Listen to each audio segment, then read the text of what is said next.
आइए जानते हैं आज की कुछ अंतर्राष्ट्रीय खबरों को। पहले एक नजर आज की हेडलाइंस पर। एयरपोर्ट पर आज से कोरोना की नई गाइडलाइन लागू।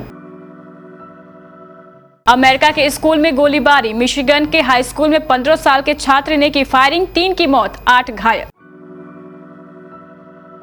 उत्तराखंड सरकार ने भंग किया देवस्थानम प्रबंधन बोर्ड। मंत्रिमंडलीय उप समिति की रिपोर्ट पर सीएम धामी ने लिया निर्णय। कुहासे को लेकर रेलवे का नया फैसला। सुप्रीम कोर्ट का फैसला, कोई भी डॉक्टर अपने मरीज को जीवन का आश्वासन नहीं दे सकता। 400 वर्ष बाद ब्रिटेन की महारानी को राष्ट्रीय अध्यक्ष पद से हटाकर बना गणतंत्र देश। वैज्ञानिकों का अविश्वसनीय काम, ये रोबोट पैदा कर सकता है बच्चा। जल्द सस्ता होगा पेट्रोल, कच्चा तेल गिरकर हुआ $70। कोरोना वायरस के नए खतरे के बीच अमित शाह हुए कोविड-19 पॉजिटिव। और धोनी कोहली रिटेन, दिल्ली की कमान संभालेंगे पंत। कोरोना वायरस के नए वेरिएंट ओमिक्रॉन का असर ट्रैवल इंडस्ट्री पर भी दिखने लगा है। एयरलाइंस कंपनियों ने कई इंटरनेशनल रूट पर हवाई किराया बढ़ा दिया है। भारत से अमेरिका, ब्रिटेन, यूएई और कनाडा जैसे देशों के लिए हवाई किराया दोगुना तक हो गया है। वहीं मंगलवार आधी रात से लागू नई गाइडलाइन के बाद यात्रियों को एयरपोर्ट पर 6 घंटे तक इंतजार करना पड़ सकता है। मध्य प्रदेश में भोपाल और इंदौर में कोरोना के केस तेजी से बढ़ रहे हैं। दोनों शहरों में सख्ती भी बढ़ाई गई है। भोपाल में अब बिना मास्क दिखाई देने पर 100 रुपए की जगह 500 रुपए तक का जुर्माना लगेगा। वैक्सीन के दोनों डोज लगे बिना कर्मचारी मिलने पर व्यवसायिक संस्थानों पर कार्रवाई की जाएगी। कोरोना संक्रमित मिलने पर होम आइसोलेशन नहीं किया जाएगा। अमेरिका के मिशिगन के एक स्कूल में एक छात्र ने फायरिंग कर दी, जिसमें 3 स्टूडेंट्स की मौत हो गई और एक टीचर समेत 8 लोग घायल हो गए। पुलिस ने बताया है कि मिशिगन के ऑक्सफोर्ड हाई स्कूल में यह घटना अमेरिकी समय के मुताबिक मंगलवार दोपहर को हुई। हमला करने वाला 15 साल का छात्र उसी स्कूल में पढ़ता था। पुलिस ने उसे हिरासत में ले लिया है। ओकलैंड काउंटी के अंडर शेरिफ माइकल जी मैकबिने के मुताबिक मारे गए स्टूडेंट्स में एक 16 साल का लड़के के अलावा 14 और 17 साल की 2 लड़कियां शामिल हैं। गोली लगने से जो 8 लोग घायल हुए हैं, उनमें एक शिक्षक शामिल है।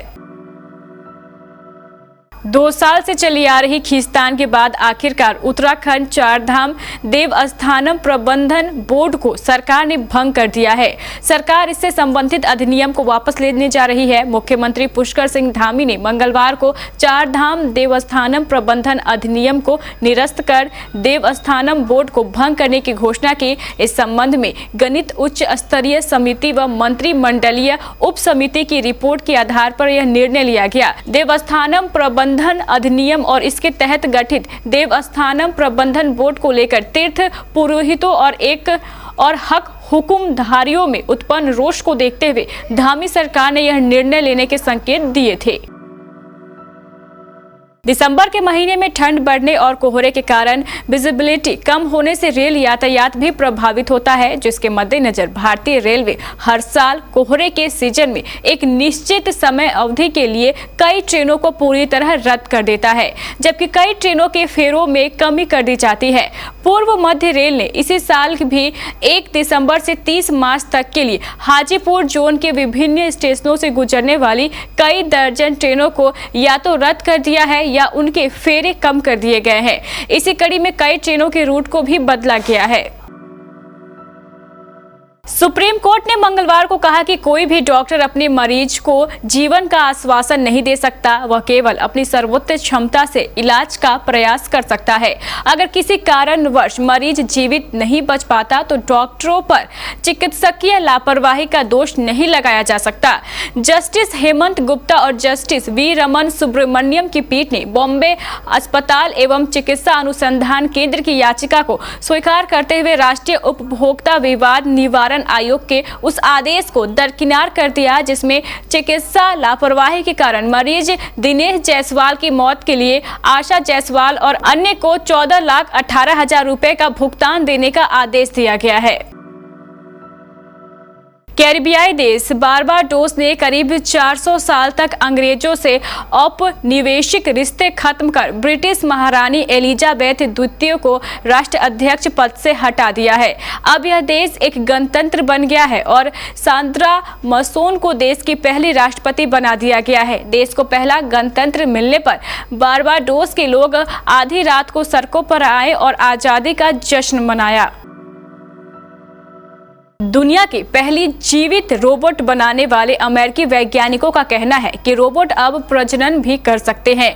जीवित रोबोटों को जेनोबोट्स के नाम से जाना जाता है। वैज्ञानिकों ने अफ्रीकी मेढकों के स्टेम कोशिकाओं का उपयोग करके दुनिया का पहला जीवित स्व उपचार रोबोट बनाया है। जेनोबोट्स को पहली बार 2020 में सामने लाया गया था। इसका साइज बेहद छोटा है। तब प्रयोगों से पता चला था कि वे चल सकते हैं, समूहों में एक साथ काम कर सकते हैं, स्वयं को ठीक भी कर सकते हैं और भोजन के बिना हफ्तों तक जीवित भी रह सकते हैं। सरकारी तेल कंपनियों ने पेट्रोल डीजल के लेटेस्ट रेट जारी कर दिए हैं। लगातार 27वें दिन तेल की कीमतों में कोई बदलाव नहीं किया गया है। वहीं इंटरनेशनल मार्केट में ब्रेंट क्रूड की कीमतों में आज भी गिरावट देखने को मिल रही है। देश की राजधानी दिल्ली में 1 लीटर पेट्रोल की कीमत 103 रुपए 97 पैसे और डीजल का भाव 86 रुपए 67 पैसे है। इंटरनेशनल मार्केट में ब्रेंट क्रूड की कीमतों में 3 रुपए 91 पैसे फीसदी की गिरावट देखने को मिल रही है, जिसके बाद ब्रेंट क्रूड 70 रुपए 57 पैसे डॉलर प्रति बैरल पर नजर आ रहा है। वहीं WTI क्रूड की कीमतों में 0.48 फीसदी का इजाफा देखने को मिल रहा है। दुनिया इस वक्त कोरोना वायरस के नए वेरिएंट ओमिक्रॉन के खतरे की आहट महसूस कर रही है और इससे निपटने की तैयारियों में जुट गई है। वहीं मनोरंजन इंडस्ट्री पर कोरोना वायरस का असर फिर से गहराने लगा है। मनोरंजन इंडस्ट्री दूसरी लहर के बाद अपने पैरों पर खड़े होने की कोशिश कर रही है। ऐसे में सेलिब्रिटीज का कोरोना वायरस की चपेट में आना चिंताजनक है। अब बॉलीवुड स्टार अमित साध ने अपने कोविड-19 संक्रमित होने की सूचना सोशल मीडिया पे जाहिर की है। अमित ने इंस्टाग्राम पर एक पोस्ट लिखकर बताया कि तमाम सावधानियां बरतने के बावजूद वो कोविड-19 पॉजिटिव हो गए हैं। अच्छी बात यह है कि लक्षण हल्के हैं। प्रोटोकॉल का पालन करते हुए मैंने खुद को आइसोलेट कर लिया है। इंडियन प्रीमियर लीग 2022 के मेगा ऑक्शन से पहले सभी पुरानी टीमों ने रिटेन किए गए खिलाड़ियों की लिस्ट जारी कर दी है। महेंद्र सिंह धोनी, विराट कोहली, रोहित शर्मा, ऋषभ पंत जैसे बड़े नामों को उनकी टीमों ने रिटेन किया है, जबकि राशिद खान, डेविड वार्नर, हार्दिक पांड्या, शिखर धवन जैसे खिलाड़ियों को रिलीज कर दिया गया है। IPL के नए सीजन में कुल 10 टीमों को हिस्सा लेना है, जबकि दिसंबर के आखिरी हफ्ते या जनवरी के पहले हफ्ते में मेगा ऑक्शन होगा। ऐसे में कई बड़े नामों की इस बार ऑक्शन में बोली लगनी तय है।